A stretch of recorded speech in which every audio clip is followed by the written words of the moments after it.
Bonjour à tous, Tour d'honneur cette semaine est de retour dans le sud de la France. Nous sommes exactement à Raphaël-les-Arles chez Anne-Sophie et Arnaud Serre. Anne-Sophie et Arnaud qu'on a rencontrés ici même il y a 2 ans, mais depuis les choses ont changé, leur écurie a changé, ils ne montent plus les mêmes chevaux en concours. Je vous propose qu'on aille tout de suite les retrouver pour parler justement de ces chevaux, de leur méthode de travail et de leurs objectifs.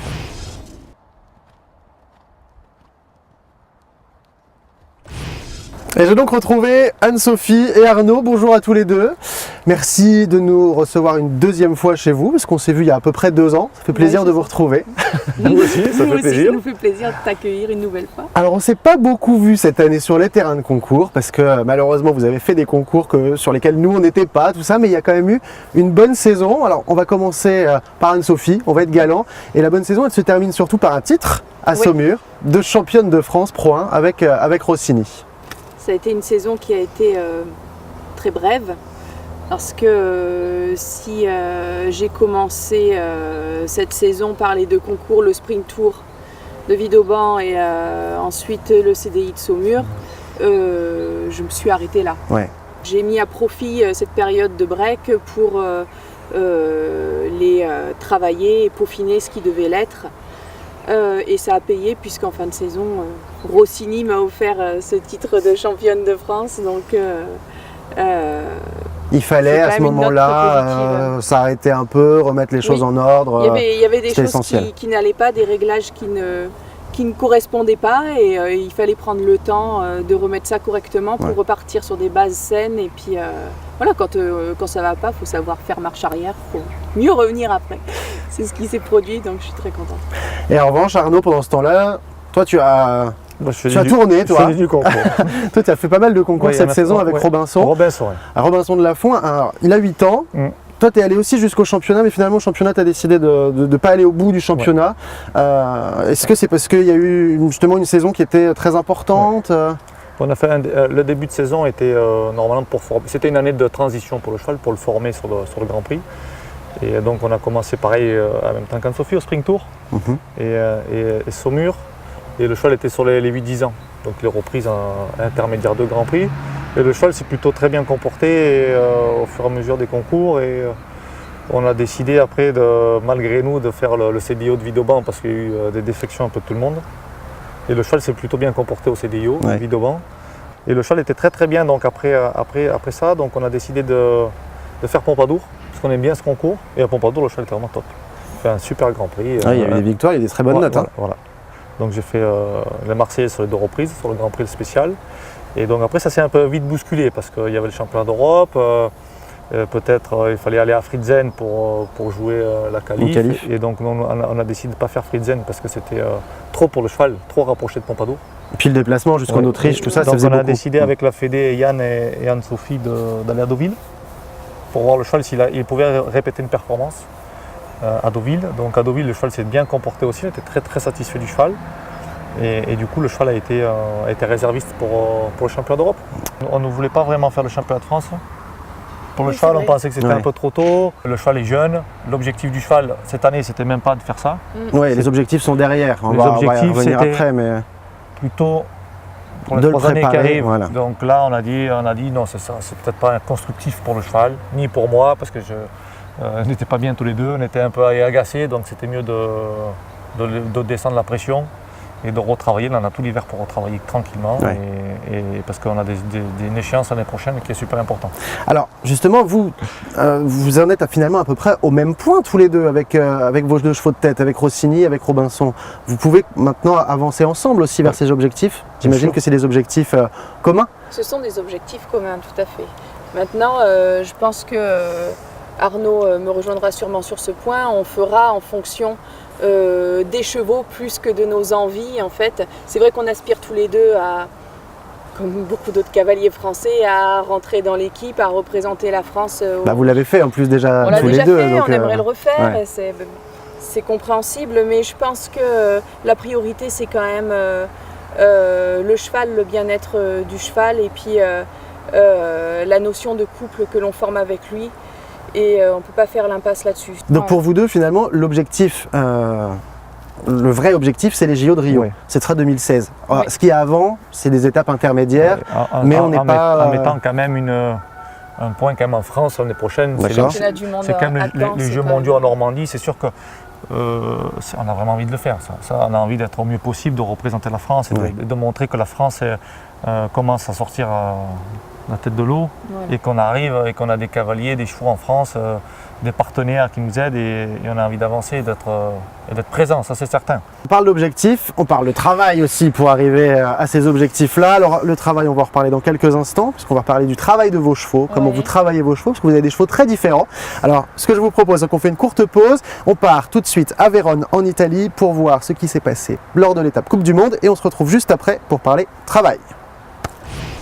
Sur cette troisième étape du circuit hivernal, encore une fois, les meilleurs étaient là. Et parmi les 12 barragistes, des cavaliers qui sont parmi les plus rapides du monde. Côté français, Simon Delestre était le seul à s'y retrouver sur Valentino Velvet, montrant alors leur bonne forme du moment puisqu'ils étaient déjà barragistes à Lyon.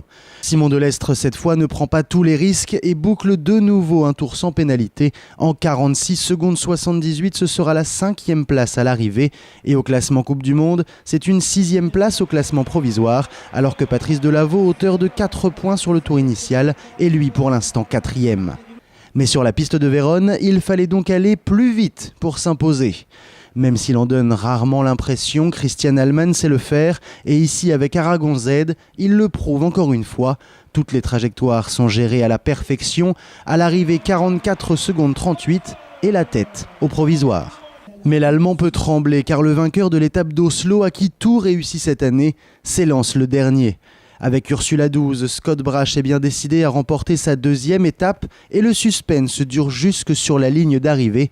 Finalement, il y a 9 centièmes de plus que Christian Allman et donc ce sera la 2e place pour le Britannique. Mais au classement Coupe du Monde, c'est bien lui le leader et il peut déjà réserver son week-end de Pâques pour participer à la finale de Lyon. Alors Anne-Sophie Arnaud, maintenant je voudrais qu'on parle vraiment de vos méthodes de travail parce que vous montez des chevaux qui sont différents. Arnaud, on a plus l'habitude de le voir sur des chevaux ibériques. Anne-Sophie, pas du tout sur des ibériques, au contraire. On est plutôt dans des chevaux du nord de l'Europe, des Allemands. Est-ce que c'est exactement la même façon de fonctionner? Est-ce que vous avez les mêmes bases de travail avec les chevaux? Même base, oui. Oui, les bases, c'est les mêmes. Il y a quand même beaucoup de choses qui se recoupent. Après, les points forts et les points faibles des chevaux ne sont pas les mêmes. Donc il faut adapter le travail en fonction de ça. C'est-à-dire que les chevaux, pour ma part, les chevaux allemands ont souvent un caractère un peu moins conciliant et des qualités de souplesse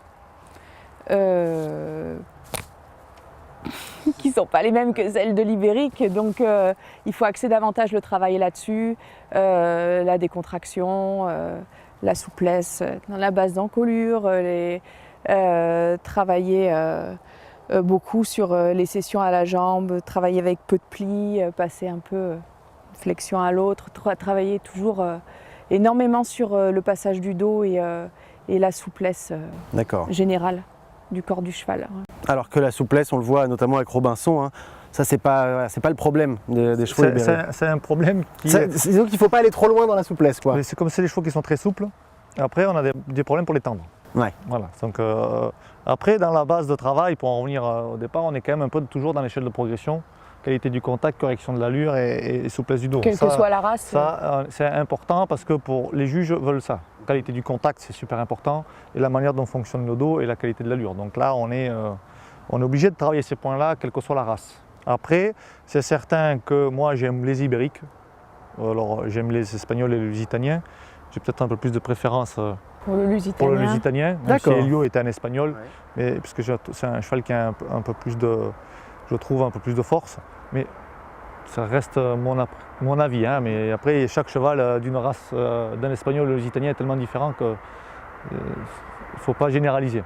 J'aime bien les chevaux lusitaniens, on va dire ibériques au sens large du terme, parce qu'ils ont quand même cette faculté au rassemblé. Qui toi te plaît plus? J'adore. Voilà, et ça me correspond dans mon travail. J'aime beaucoup rassembler les chevaux, j'aime travailler comme ça et ça me va bien. Et puis c'est les chevaux qui ont un contact toujours un peu délicat. Donc ils mettent soit pas de contact, soit ils en mettent parce qu'on a du mal à tendre le dos. Et je pense que mes origines de gardien, de monter à une main et de monter comme ça me convient. Des fois, quand il n'y a pas de contact, j'arrive à m'en accommoder, j'arrive à faire avec, j'arrive à trouver des pistes de travail où je me sens à l'aise sur ces chevaux. Et alors on vous voit aussi travailler à cheval évidemment, mais on vous a vu travailler à pied, notamment. Alors, là c'était avec Rossini pour tout ce qui est justement le rassemblé, le piafé. C'est quelque chose que vous faites régulièrement, le travail à pied comme ça avec les chevaux? On commence à le faire avec certains chevaux, oui, parce qu'on s'est rendu compte que certains exercices qui pouvaient être un peu difficiles à assimiler lorsqu'on est monté passent mieux quand on est à pied, parce qu'on peut prendre plus le temps, que l'approche est différente, le contact avec le cheval est différent, on a plus de facilité à le garder dans le calme et à le mettre en confiance. Et on trouve que c'est quand même, ça solutionne pas mal de problèmes. Puis pour les chevaux, je pense que pour les chevaux allemands, c'est bien. Ouais. Qui ont moins de talent des fois pour le rassembler, de leur expliquer un peu en main. Des fois, on peut faire une séance où on est que en main. Hein. Donc même sans Anne-Sophie par exemple sur le cheval, ça peut arriver d'avoir juste le cheval et quelqu'un en main pour faire ça, ou il faut toujours que quelqu'un soit sur le cheval? Non. C'est pour leur apprendre le geste, puis qu'ils aient confiance, que tu aies des réactions, qu'ils comprennent déjà le mécanisme du piafé. Puis tu as un contrôle en main, tu peux les mettre un peu plus bas, tu peux leur donner un sucre, tu les caresses, tu peux les marcher. Le contact n'est pas le même. C'est pas le même. Monter, des fois tu es là, il ne comprend pas, tu mets la cravache, il fuit en avant, tu tires. Quand tu es devant, le cheval est à ton épaule, tu peux le contrôler. Avec un cheval qui n'a pas trop de talent pour ça, le cavalier peut le gêner aussi, alors qu'à pied, l'approche est quand même plus décontractée, C'est plus ça peut calme. être une idée de travail, de toute façon. Par contre, il faut que ce soit fait avec toujours pareil, avec intelligence et tact. Quand est-ce qu'on vous revoit en concours tous les deux? On laisse l'hiver passer? Oui, on laisse l'hiver passer. Normalement, l'hiver, Rossini ne sortira pas cet hiver. Ouais. Parce qu'il faut qu'on cale. On continue il est faire bien, le le cheval travail est qu'on a super. commencé. Puis on ne voit pas la moyenne indoor, le cheval, parce que c'est quand même des concours qui sont regardants. C'est pour les chevaux formés déjà, qui ont de Et l'expérience. Robinson, on sait son jeune âge. Aller faire des étapes Coupe du Monde, tout ça, j'ai pas de libre, c'est pas le moment de faire ça. Avec le cheval, c'est trop tôt.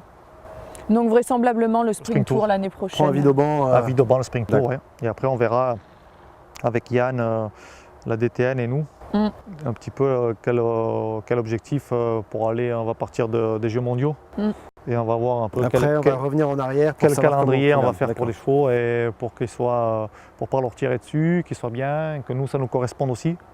Les déplacements, parce que c'est vrai qu'on a une famille aussi avec des enfants, il y en a une écurie, donc il faut qu'on arrive à bien mettre tout ensemble. On va élaborer le programme, tout ça en fonction des objectifs qu'on se fixe, avec la Fédé et Yann c'est certain, mais aussi avec les propriétaires des chevaux, le laboratoire Biocem et l'élevage Massa. Il faut consulter un peu tout le monde. C'est un travail d'équipe. Tout à fait. Merci beaucoup Arnaud, Anne-Sophie de nous avoir reçus encore une fois. C'était encore un plaisir de venir vous voir. Merci. C'était partagé. Merci. Merci Mehdi. Et c'est déjà la fin de cette émission, mais bien sûr on se retrouve lundi prochain pour un nouveau numéro de Tour d'honneur. Très bonne semaine à tous. Ciao.